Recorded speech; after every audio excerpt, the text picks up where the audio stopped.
kali ini gue udah sengaja banget ngundang lo ke sini, guys. Karena gue mau memperkenalkan tas ini.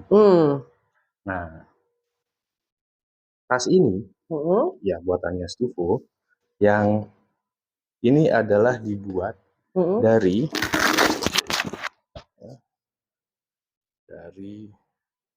banner Instrumenta. Dan makanya itu gue undang lu nih, guys. Gue pengen ngajak Gesha selaku co-kurator, karena nggak cuma sendiri. Ada dua. Ya kan? Lo salah satunya. Satunya yaitu adalah Agung Hujatnika Jenong sama Bob Adrian. Oke, Jenong dan Bob Adrian. Jadi Gesha salah satunya kurator yang bikin pameran Instrumenta di tahun 2018. Dan ini adalah tas yang terbuat dari bannernya Instrumenta 2018 tersebut. Nah, ceritanya seperti apa? Ini gue mau ngobrol sama Gesha. Gesha Siregar.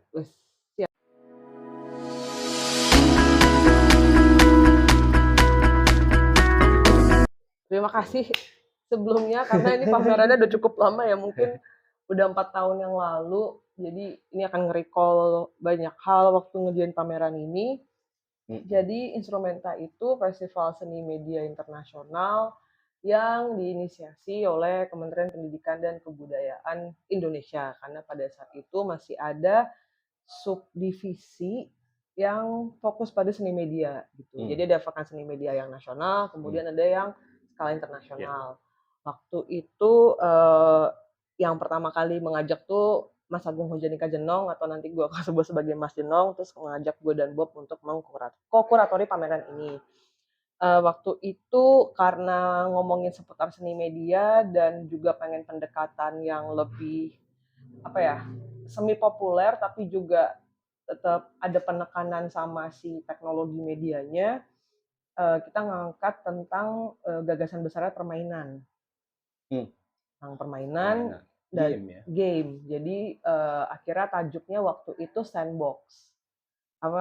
Kotak pasir ya. Jadi kan gimana si kotak pasir itu biasanya kalau di memori masa kecil kan tempat buat lahan main-main ya, lahan bermain-main. Terus juga kalau di konteks genre permainan, terus di konteks juga teknologi itu juga ngomongin tentang makanya muncul emang banyak karya-karya yang bermain ya di situ kan. Betul.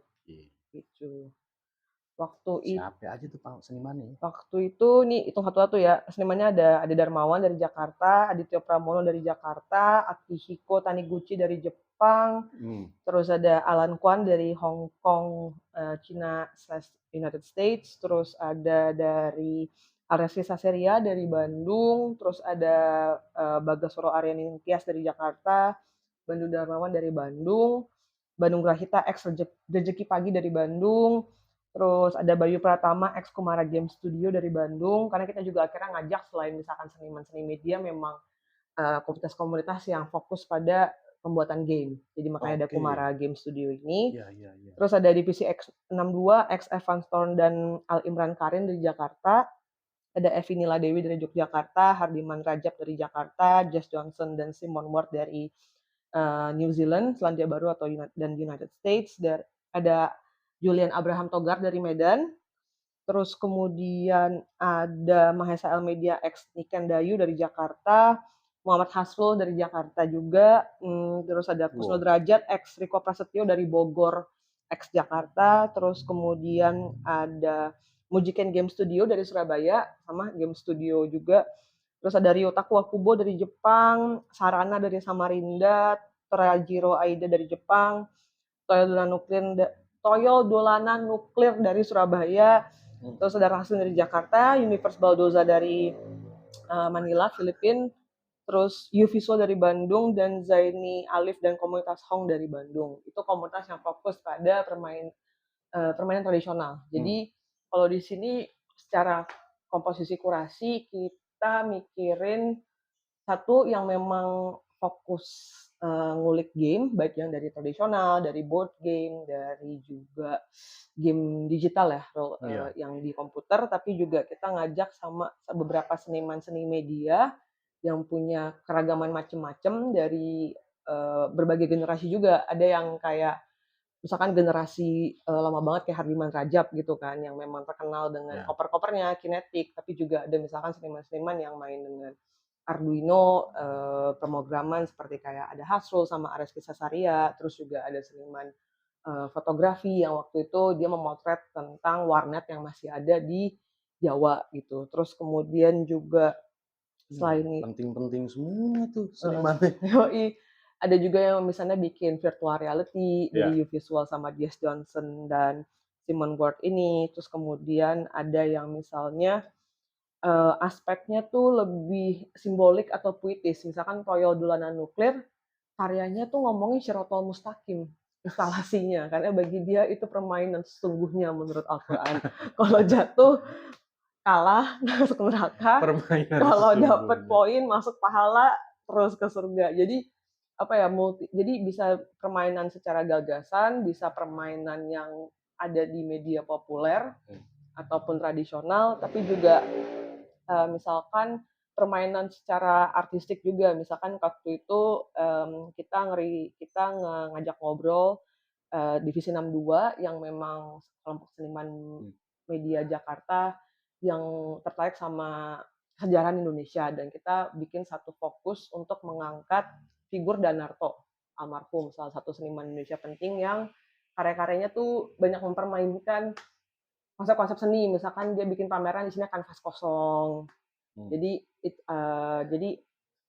beragam perspektif permainan lah gitu. Atau misalkan menggunakan permainan untuk mengenalkan sejarah seni rupa Indonesia, kayak karyanya Bandung Grahita, dia bikin apps untuk kemudian orang mempelajari koleksi gerakan seni rupa baru yang ada di Galeri Nasional. Karena waktu itu pamerannya di Galeri Nasional Indonesia juga, gitu.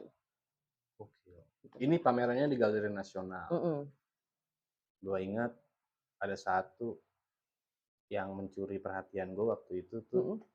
karya seniman Jepang kalau nggak salah, Mm-mm. Kubo, Ryota Kuwakubo. Ryota Kuwakubo. Kuwakubo. Mm-mm. Wah itu oke banget menurut Mm-mm. gue sih, simple, kereta-keretaan yang dipakai, Mm-mm. tapi dia main shadow. Benar, Wah itu keren sih. Gue keren banget sih ya. cukup amazed sama itu Mm-mm. karena sederhana, Betul. simple, tapi dia bisa nampilkan sesuatu yang Mm-mm. secara visual ya kalau dibilang puitik, puitik banget. Mm-mm. Terus kemudian visualnya kayak buat gue Ya. fresh tapi nggak fresh, tapi fresh gitu gimana sih? Karena itu Mm-mm. kan ya bayangan mah Mm-mm. Ya, ya, cukup ancient, benar. tapi fresh karena dia mainin sajikan kayak gitu. Betul. Jadi kalau ngedeskripsiin karya, jadi ada satu ruangan gelap yang kemudian lantainya itu ada kereta mainan kecil yang relnya tuh mengelilingi ruangan itu. Tapi Iya karena tuh. tadi ruangannya gelap, kereta itu ada lampu di depannya dia. Jadi misalkan dia menyoroti objek yang dia lewati, itu seruangan eh, akan ngeliat bayangannya. Iya, Jadi makanya bayangan jatuh itu nggak hanya di satu ini, di satu dinding, tapi dinding, kemudian tapi mengitari iya, sesuai lintasannya iya, dia. Makanya kemudian dia pakai misalkan objek-objek kayak pensil yang disusun-susun. Jadi ketika si keretanya melintasi itu bayangannya tuh kayak pohon-pohon atau bangunan-bangunan apa skyscraper ya, pencakar iya. langit. Terus kemudian ada itu kayak semacam tudung saji plastik yang ada bolongan-bolongannya, dia bikin potongan di bawahnya kayak dom, jadi waktu ngelewatin tuh kayak kita masuk ke dom Ya. besar. Atau kemudian kayak dia ngelewatin juga misalkan beberapa jarum jam yang dikeluarin Yoi. jarum jamnya, dan tuh kemudian kayak Soalnya gue suka itu karena itu mengingat gue waktu karya gue yang oke video. wah gue tahu banget tuh, iya iya Iya, iya, main bayangan ya iya juga. main bayangan juga pakai 3D printer Iya, kan. dan muter-muter juga gitu. Mm-mm. Tapi begitu ngeliat, wow, lebih simpel dan lebih wow gitu Iya maksudnya. iya iya Efeknya, iya. wah keren, Bener bener dapat bener. sesuatu dari situ. Yoi. Nah, kalau lu sendiri selain yang itu karya, Mhm. mana yang favorit lu, yang lu suka? Susah banget sih untuk untuk dipilih ya, karena wah saya nggak bisa sih Pak sebagai kurator Kenapa ya? memfavoritkan Kenapa ya? karya, Nggak nggak boleh ya? bisa Nggak boleh ya? nggak bisa, Boleh sulit dong. sulit sulit sulit. Atau setidaknya, oke, karena ini seni media ya, Mhm. yang berkebutuhan khusus sekali. Jadi memang ini Bener bener. ngerepoti. Bener bener bener Karya ini bener bener. cukup ngerepoti untuk bisa terrealisasi, terinstall dengan baik sesuai apa yang diharapkan seniman. Mmm, waktu itu, mmm, sebenarnya ketrikiannya adalah ketika, ada karya yang mengeluarkan suara kencang banget. Jadi itu waktu itu Gue karyanya tahu tuh siapa tuh yang suaranya kenceng Hasrul, tuh, emang ya. emang orangnya juga berkebutuhan khusus. Anjir, wah nggak boleh Bener. ngomong gitu Pak sekarang Pak, nggak Oh, boleh nggak Pak, boleh. nggak Enggak, boleh memang Pak. dia membutuhkan sesuatu yang khusus. Oke. Ah, whatever itu mah. Iya iya. Jadi kalau karyanya Hasrul tuh kan dia bikin kayak mainan wahana, sebutkanlah, Time Zoo X gitulah kalau nggak Hmm. boleh nyebut ya. Jadi kayak wahananya tuh yang ketika orang masukin koin, dia bikin satu arena, di mana ada mainan, yang mainan kura-kura yang diretas. Jadi ketika kita udah masukin koin, Hmm. ada satu cerobong yang kalau kita bikin suara yang kencang, entah Hmm. kita teriak atau kita tepuk tangan yang kencang, si suara kencang tuh akan membuat si mainan kura-kura ini berjalan. Jadi kita Bergerak harus jadi kompetisi di game-nya itu adalah gimana, si kura-kura ini bisa sampai garis finish gitu dengan suara-suara begitu. dan suara-suara gitu dan orang Jadi masukin koin dulu. membuat semua orang begitu ke karyanya Asrul berisiknya minta ampun. Dia teriak-teriak, Bener. orang-orang jadi teriak, wah nggak jelas. Emang Itu tricky, itu brengsek, brengsek. kemudian ya itulah jadinya, tapi itu salah satu seru sih karena juga akhirnya kan Tapi ketika kan kasihan yang lain keganggu karya yang lain. iya Seru, iya iya. seru. Dan kebetulan waktu itu sebenarnya, Mas MJ juga terlibat Apanya? dalam penyelenggaraan Oh iya instrumental benar. 2018. Iya benar. Ya bisa Iya. diceritakan kepada itu? Terus terang gue agak lupa sebenarnya. Waktu itu Anda berperan, Gue sebagai exhibition desainer. designer dari pameran Mhm tersebut, bantuin Desya sebagai co-kuratornya mhm untuk bantuin layout ya, mhm mhm layout karya-karyanya, ini gini, flow-nya, pas dia diskusi sama mhm kurator-kurator ini. mhm mhm. Terus juga makanya kemudian akhirnya bannernya bisa diubah jadi ini. Setelahnya udah bubaran, bongkaran, udah kita ambil Yoi, banner-bannernya, bener-bener ya. terus jadi. Nah, case instrumenta ini kan Mhm, 2018, lalu 2019. 2019, Mhm kedua 2019 ya. mhm. Terus habis itu? Habis itu sih tidak ada lagi karena lagi-lagi kan ini sebuah festival yang diinisiasi oleh Kementerian Pendidikan dan Kebudayaan aka Kemendikbud RI, ini Hmm. kan. Nah, setelah 2019 itu jadi peleburan-peleburan divisi di mana si seni media itu akhirnya masuk ke musik dan film ya, media baru ini gitu loh. Dan kemudian kan seperti biasa kementerian tuh Oke, pasti ada perubahan, eee, oke.